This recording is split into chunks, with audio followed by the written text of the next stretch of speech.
Hi అండి. 'OG' నుంచైతే 'Pawan Kalyan' birthday సందర్భంగా ఒక గ్లింప్స్ అయితే బయటకొచ్చిందండి. అది విలన్ తరపు నుంచి. విలన్‌ని ఇంట్రడక్షన్‌కొచ్చి ఒక రకంగా చెప్పాలంటే చాలా పవర్‌ఫుల్‌గా చూపిస్తున్నాడు. హాలీవుడ్‌కి సంబంధించిన అతను. చాలా పవర్‌ఫుల్‌గా అయితే కనబడుతుంది. విజువల్స్ అండి.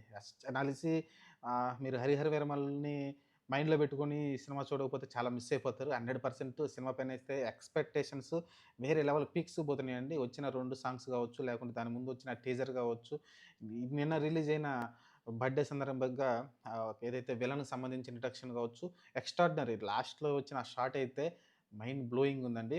అది ఎ చూ షాట్ ఎలా ఉందంటే, ఆ కత్తి పట్టుకొని ఆ హెయిర్ అనేది జస్ట్ అలా గాలిలో ఊగుతూ ఉంటే ఎక్స్ట్రార్డినరీ షాట్. Extraordinary shot. నాకు తెలిసి సుజిత్ చాలా కసిగా అయితే ఈ సినిమా తీస్తున్నాడండి. ఎందుకంటే ఆయనకు కూడా లేట్ అయింది. నెక్స్టు నానితోటి ప్లాన్ చేస్తున్నట్టున్నాడు. సరే 'ఓజీ' విషయానికొస్తే 'ఓజీ' విజువల్స్ అండి. స్టార్టింగ్‌లో ఏదైతే విజువల్స్ కనపడ్డాయో ఆ ఏరియా అసలు ఆ ఇండస్ట్రీ ఏరియా ఎక్స్ట్రార్డినరీగా ఉన్నాయి విజువల్స్ అయితే. ఎక్స్ట్రార్డినరీగా ఉన్నాయి. చూసిన ప్రతి షాట్ ఆ విలన్ ఏదైతే ఆ బ్లడ్ పడుతుందో అది కూడా ఎక్స్ట్రార్డినరీ ఆ ఫోర్స్‌గా కొట్టే ఆ సీన్స్ కావచ్చు ఎక్స్ట్రార్డినరీగా అనిపించిందండి. ఆ విలనిజం క్లియర్‌గా రాక్షసంగా, క్రూరంగా అయితే అనిపిస్తా ఉంది.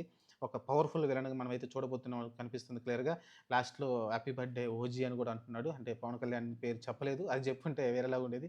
కాపోతే సినిమాలో అది నాకు తెలిసి ఇంక్లూడెడ్ అనుకుంటాను. అందుకని ఆ డైలాగ్ తీసుకొచ్చినట్టున్నారు. హ్యాపీ బర్త్‌డే ఓజీ చెప్తున్నాడు. మరి అసలు ఆ సినిమాలో ఆ డైలాగ్ ఉందో లేదో కూడా మనకు తెలీదు. ప్రస్తుతానికైతే నాకు అర్థమైపోతుంది.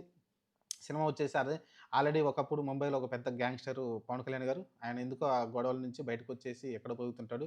కానీ మళ్ళీ కొన్ని అవసరాల కారణంగా మళ్ళీ అక్కడ ఆల్రెడీ గ్యాంగ్‌స్టర్‌లు వేరే వాళ్ళు పుట్టుకొస్తారు. ఇప్పుడు విలన్ అనుకోవచ్చు. వాళ్ళ దగ్గర నుంచి ఇంక మళ్ళీ ఇతను గ్యాంగ్‌స్టర్‌గా ఎలా ఎదిగాడు? లేకుంటే ఎలా ఉన్నాడనేది సినిమా అయితే క్లియర్‌గా అర్థమైపోతుంది. చూద్దాం మరి ఏం జరుగుతుందో. ప్రస్తుతానికైతే ఈ సినిమా పైనైతే చాలా ఎక్స్‌పెక్టేషన్స్ ఉన్నాయండి. ఆహ్, నేను ఆ టీజర్ చూసినాక ముందు ఏందంటే విజువల్స్ 'హరిహర వీరమల్లు' చూసినాక ఎవరికైనా అరే! ఏంట్రా అది అనుకుంది. కానీ ఈరోజు ఈ విజువల్స్ చూస్తే మటుకు సినిమా అంతా అలానే ఉండాలని కోరుకుందాం.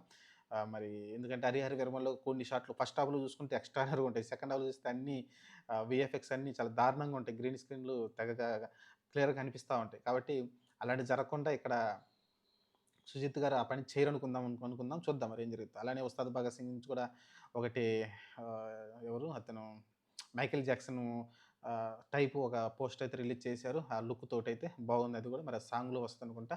చూడాలి. అది కూడా లుక్ కూడా బాగుంది. ఓవరాల్‌గా వచ్చేసి పవన్ కళ్యాణ్ బర్త్‌డేకైతే 2 సర్ప్రైజ్‌లొచ్చినియి. 'ఉస్తాద్ భగత్ సింగ్' నుంచి కూడా ఓ మంచి కటౌట్ రావడం కావచ్చు. ఆ తర్వాత ఒక పోస్టర్.